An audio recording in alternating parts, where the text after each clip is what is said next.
그러므로 누구든지 주의 떡이나 잔을 합당하지 않게 먹고 마시는 자는 주의 몸과 피에 대하여 죄를 짓는 것이니라. 사람이 자기를 살피고 그 후에야 이 떡을 먹고 이 잔을 마실지니 주의 몸을 분별하지 못하고 먹고 마시는 자는 자기의 죄를 먹고 마시는 것이니라. 그러므로 너희 중에 약한 자와 병든 자가 많고 잠자는 자도 적지 아니하니 우리가 우리를 살폈으면 판단을 받지 아니하려니와 우리가 판단을 받는 것은 주께 징계를 받는 것이니 이는 우리로 세상과 함께 정죄함을 받지 않게 하려 하심이라. 그런즉 내 형제들아 먹으러 모일 때에 서로 기다리라. 만일 누구든지 시장하거든 집에서 먹을지니 이는 너희의 모임이 판단받는 모임이 되지 않게 하려 함이라. 그 밖의 일들은 내가 언제든지 갈 때에 바로잡으리라. 할렐루야. 5월 26일 목요일 새벽 큐티 말씀입니다. 바울은 성찬에 참여하는 성도들의 잘못된 태도를 경고하며 이 문제를 어떻게 바로잡아야 할지 권면하고 있습니다. 성찬에 참여하는 성도는 성찬이 주는 의미가 무엇인지 바로 알고 거룩한 의식에 참여해야 합니다. 오늘 본문의 말씀을 통해 성찬에 참여하는 성도의 온전한 태도는 무엇인지 함께 은혜 나누기 원합니다. 바울은 자기 신앙을 점검하고 회개한 후에 성찬에 참여하라라고 명령합니다.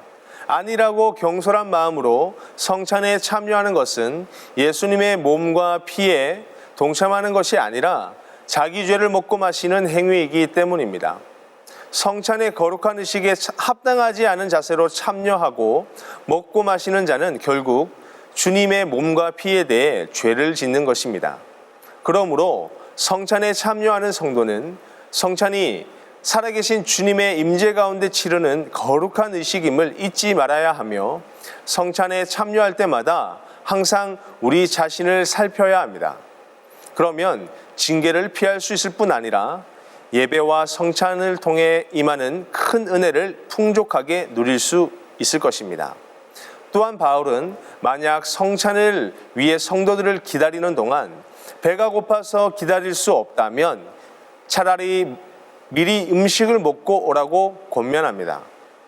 바울은 거룩한 의식인 성찬이 그저 한 끼 해결하기 위한 하나의 의식 정도로 여기지 말 것을 인식하라라고 강조한 것입니다. 성찬은 모든 성도가 예수님과 연합할 뿐만 아니라 그리스도 안에서 서로 연합되는 영적 통로입니다. 그러므로 성도는 예배와 성찬을 그저 하나의 의식 정도로 여기는 불경건의 마음이 들지 않도록 언제나 경계해야 합니다. 사랑하는 성도 여러분, 성찬은 성도인 우리에게 예수 그리스도를 통한 풍성한 구원의 은혜를 누리게 하며 그리스도 안에서 교회 공동체가 서로 연합되는 영적인 통로의 역할을 감당합니다. 그러므로 성찬을 함께 나누는 성도들은 서로 배려하고 섬기고 사랑함으로 예수 그리스도 안에서 서로가 한 몸임을 잊지 말아야 합니다. 그리고 교회 공동체 안에서 뿐만 아니라 삶에서도 세상의 빛과 소금의 역할을 잘 감당하며 우리 한 사람이 예수님의 제자임을 드러내고 나타내야 합니다. 이와 같은 삶을 살아가는 여러분이 되시기를 주님의 이름으로 소망합니다. 오늘 주셨던 말씀을 기억하며 함께 기도하겠습니다. 하나님 아버지 감사합니다. 오늘도 말씀을 통하여 깨닫게 하시고 그 말씀을 가슴에 새기게 하시니 감사합니다.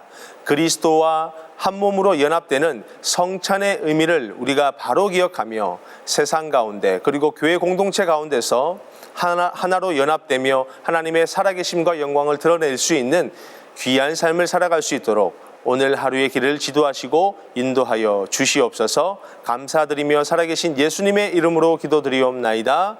아멘.